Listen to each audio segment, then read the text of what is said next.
सुंदर स्त्री से विवाह करना। नमस्ते फ्रेंड्स, आज मैं आपको बताने जा रही हूँ बौद्ध धर्म की एक प्रसिद्ध कहानी। यह चीन में एक सुंदर बौद्ध कहानी है। एक कस्बे में एक बहुत ही खूबसूरत युवती अचानक आ गई। कोई नहीं जानता था कि वह कहाँ से आई थी। उसका ठिकाना पूरी तरह से अज्ञात था, लेकिन वह इतनी सुंदर थी, इतनी मोहक रूप से सुंदर थी कि किसी ने सोचा तक नहीं कि वह कहाँ से आई है। लोग इकट्ठे हो गए, पूरा शहर इकट्ठा हो गया और सभी युवक, लगभग 300 युवक, उस स्त्री से विवाह करना चाहते थे। स्त्री ने कहा, देखो, मैं एक हूं और तुम 300 हो। मेरी तो एक से ही शादी हो सकती है, इसलिए तुम एक काम करो, मैं कल फिर आऊंगी। मैं तुम्हें 24 घंटे देती हूँ। यदि आप में से कोई बुद्ध के कमल सूत्र को दोहरा सकता है तो मैं उससे विवाह करूंगी। सभी युवक अपने अपने घर चले गए। उन्होंने खाना नहीं खाया, वे सोए नहीं। उन्होंने रात भर सूत्र का पाठ किया। उन्होंने उसे रटने की कोशिश की। 300 में से 10 व्यक्ति 10 सफल हुए।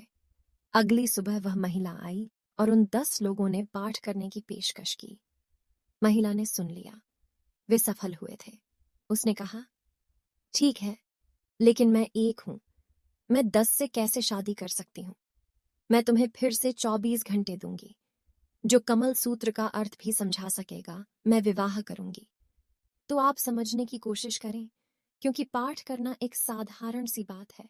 आप यंत्रवत कुछ दोहरा रहे हैं और आप इसका अर्थ नहीं समझते हैं। बिल्कुल भी समय नहीं था, केवल एक रात। और लोटस सूत्र एक लंबा सूत्र है, लेकिन जब आप मोह में होते हैं तो आप कुछ भी कर सकते हैं। वे वापस घर दौड़े।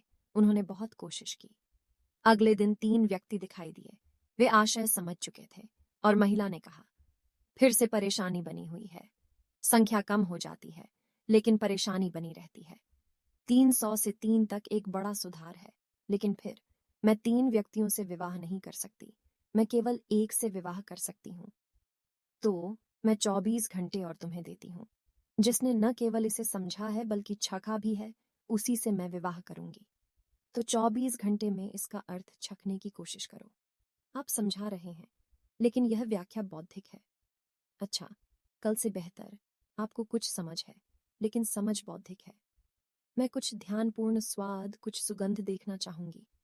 मैं देखना चाहती हूँ कि कमल आपकी उपस्थिति में प्रवेश कर गया है, कि आप कमल के कुछ बन गए हैं। मैं इसकी सुगंध सूंघना चाहती हूँ। तो कल मैं फिर आऊंगी। दूसरे दिन केवल एक व्यक्ति आया और निश्चित रूप से उसने प्राप्त किया था। महिला उसे शहर से बाहर अपने घर ले गई। उस आदमी ने कभी घर नहीं देखा था। यह बहुत सुंदर था, लगभग स्वप्न लोक। और महिला के माता पिता गेट पर खड़े थे। उन्होंने युवक का स्वागत किया और कहा, हम बहुत खुश हैं। महिला अंदर गई, थोड़ी बातचीत की। तब माता पिता ने कहा, तुम जाओ, वह जरूर आपका इंतजार कर रही होगी। यह उसका कमरा है। उन्होंने उसे दिखाया। वह गया, उसने दरवाजा खोला, लेकिन वहां कोई नहीं था।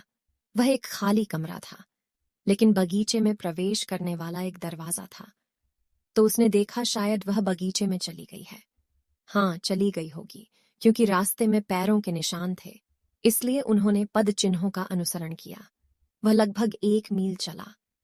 बगीचा समाप्त हो गया और अब वह एक सुंदर नदी के तट पर खड़ा था, लेकिन वह स्त्री वहां नहीं थी। पैरों के निशान भी गायब हो गए। महिला के 2 ही जूते थे, सुनहरे जूते। अब वह हैरान रह गया। क्या हुआ है? उसने पीछे मुड़कर देखा। न कोई बगीचा था, न घर, न माता पिता, कुछ भी नहीं था। सब गायब हो गए थे। उसने फिर देखा। जूते चले गए, नदी चली गई। वह सब खालीपन था और एक बड़ी हंसी। और वह हंसा भी। उसका विवाह हो गया। यह एक सुंदर बौद्ध कथा है। उसने शून्यता से विवाह किया। यही वह विवाह है जिसकी खोज सभी महान संत करते रहे हैं। लेकिन जब यह पहली बार घटित होता है, यदि तुम्हें धीरे धीरे धीरे धीरे आगे नहीं बढ़ाया गया, तो तुम पागल हो जाओगे। यह बौद्ध कथा कहती है कि वह व्यक्ति धीरे धीरे धीरे धीरे आगे बढ़ रहा था। महिला मास्टर थी, नारी गुरु की प्रतीक है। उसने उसे धीरे धीरे धीरे धीरे आगे बढ़ाया। पहले सूत्र का पाठ करो, दूसरा बौद्धिक रूप से समझें, तीसरा एक संकेत दें कि आपने इसे जिया है। ये 3 चरण हैं। तब वह उसे शून्य में ले गई।